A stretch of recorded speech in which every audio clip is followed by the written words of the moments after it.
Welcome to The Business. I'm Catherine Robinson. Coming up on the program, landing in a town near you, the community battery that's got the big energy retailers hot under the collar. It's a game changer for businesses, it's a game changer for residents, and it's a game changer for the network. And the billion-dollar problem for farmers, the disastrous mouse plague that's ruining grain stores, crops and machinery. The reality is for many that they're abandoning paddocks or in some cases abandoning whole farm winter crop sowing programs. Energy providers are being challenged by the development of mid-sized batteries, which are being hailed as a game changer for communities. Network provider Ausgrid is trialling them in Sydney, and manufacturers are ramping up production to cater for towns, housing developments and schools. But the storage systems are expensive, and experts say the logistics are fraught. Amelia Terzon reports.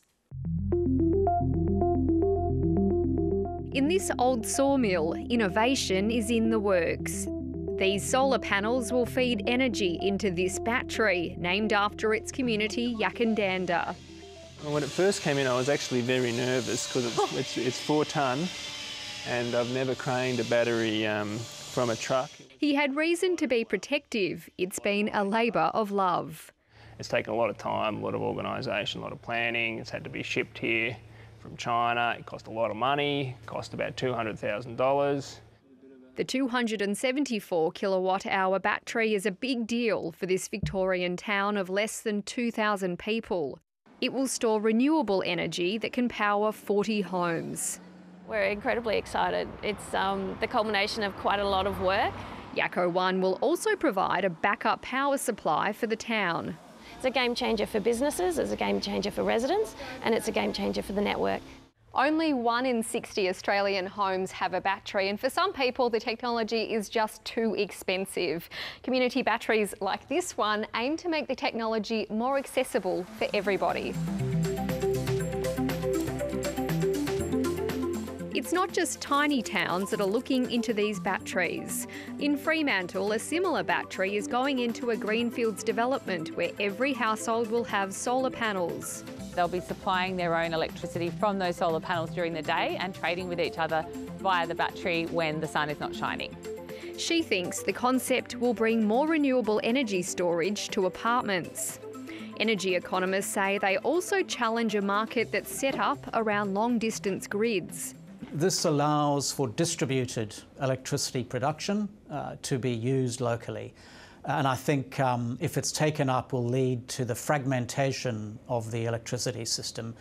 The electricity industry is petrified about the innovations in battery storage. Big players are trying to get in on the action. Network provider Ausgrid is trialling community storage systems in Sydney. They want the batteries to be on the network so that their network continues to ship electricity. While major companies have the cash to fund new projects, the payback for small communities can be up to a decade. Yakandanda's $200,000 battery was only possible with state and federal grants. We simply need the capital cost of the batteries to decline to around half their levels, and then we're going to see very rapid uptake. Battery manufacturers aren't predicting a steep decrease in prices anytime soon. Federal Labor is pledging to spend $200 million on community batteries like these if it gets elected.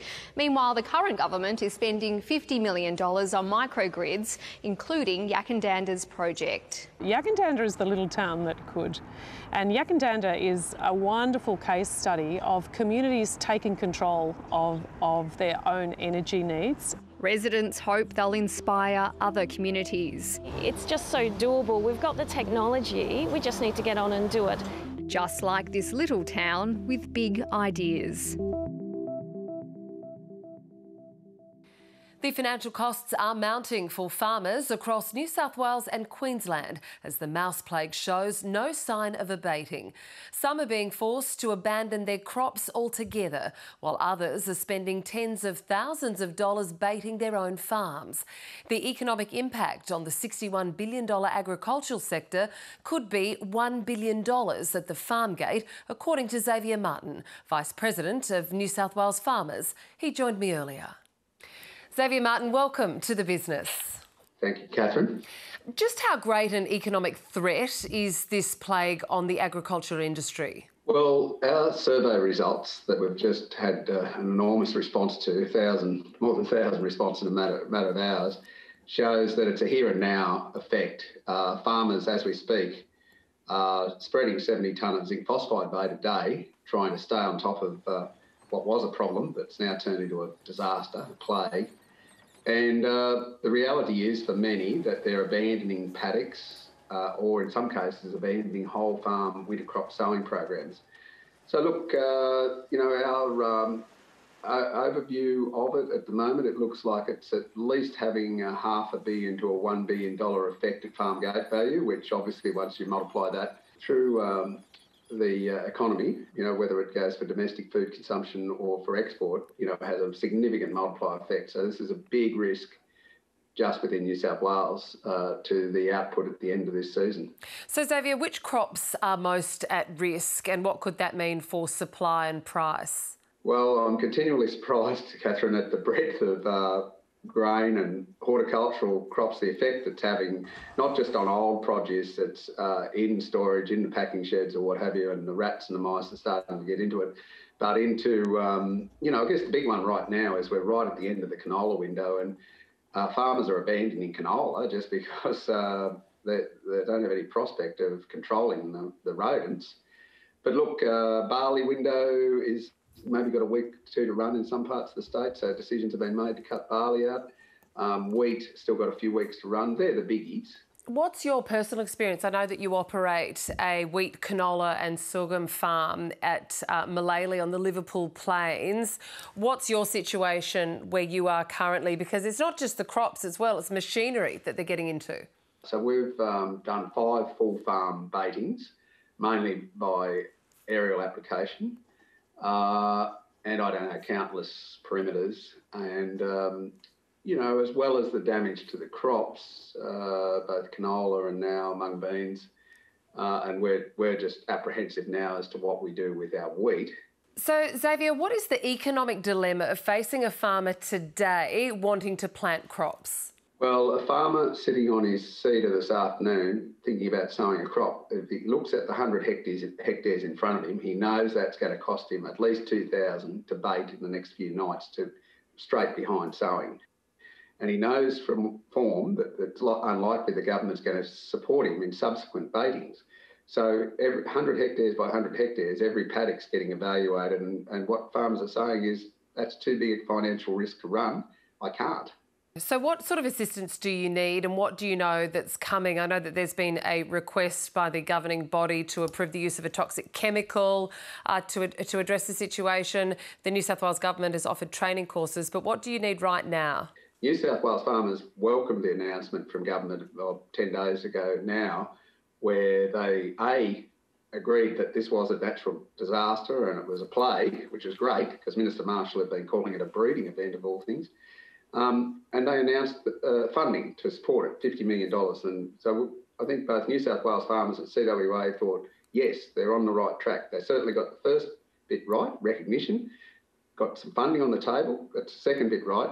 Now, how that's been applied is a serious problem because congratulations to the Berejiklian and Barillara government in having a simple process through Service New South Wales where households can just go there with their tax invoice and get up to $500 back. Commercial premises can go with up to $1,000 of tax invoices. But for farmers, we've apparently got some prospect of bromodiolone turning up.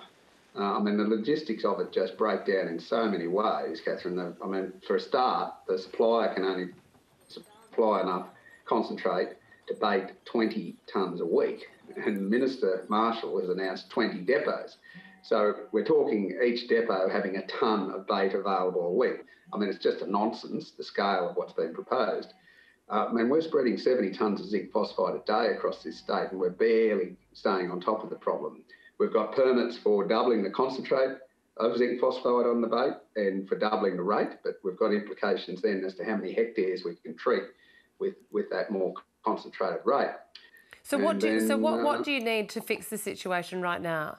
So what we need is exactly what government's announced for Service New South Wales, and that is take your tax invoice, we're saying, up to 50% rebate up to $25,000 is what is required. So the same simplicity that's been offered to householders and to commercial premises should be extended to those of us that are trying to manage the landscape, care for healthy plants, healthy animals, domestic and native.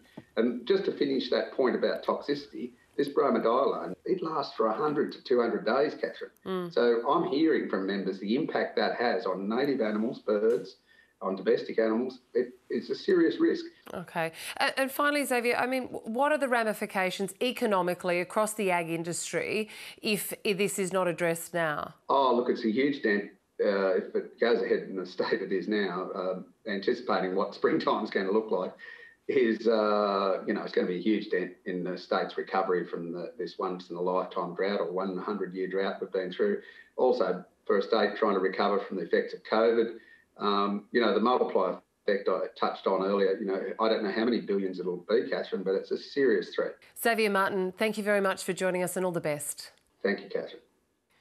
To the markets now, and the stock exchange traded either side of the line today. The All Ordinaries ended the session with a slight gain, with the top 200 adding 0.2%. And the Australian dollar is slightly higher against the greenback. Junbei Liu from Tribeca Investment joined me after the market close. Junbei, investors on Wall Street on Friday night still seem to be a little concerned about inflation. What are your thoughts? Is it transitory or more permanent? Look, our view is that the inflation at this point is still transitory because in the US, everyone just being handed a huge check in the mail and a lot of people are spending it. And the problem is there's just not enough goods to supply all that expenditure. At the same time, the borders are closed in many economies, create a lot of labor shortage as well. So a lot of those inflation should ease back, but the market is create a bit of uncertainty, just seeing the investors taking a bit of profit off the table. Okay. On to commodities now, Junbei. They've had a little bit of a sell-off. Iron ore also has taken a little bit of a hit.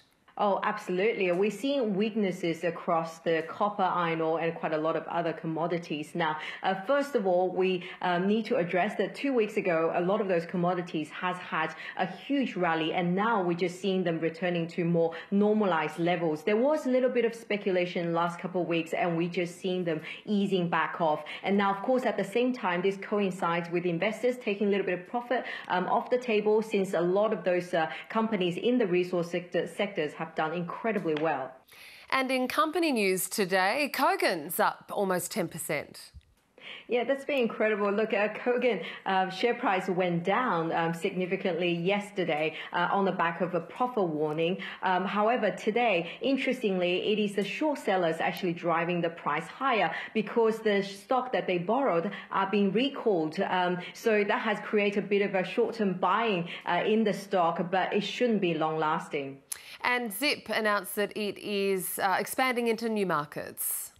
Absolutely. So Zip has made acquisitions into the European market as well as a Middle East market. Now, this is on the back of many positive news flow has come through for the whole buy now, pay later sector. The share price responded positively. However, the whole tech sector is still under a bit of selling pressure just on the back of this global inflationary pressure and expectations that's coming through. And finally, more broadly speaking, how did the market go today? Yeah, the market actually swayed between slightly negative to positive and ended the day on the high. So finished just up 22 basis points. And that is positive news leading towards the end of the month for investors, despite all the profit taking in the strong sectors such as resources. Junbei Liu, thank you. Thank you. And that's all from The Business. For more on those stories, head to the ABC website and click on the business page. And you can catch up with the program anytime on iView. I'm Catherine Robinson. Thanks for your company. Good night.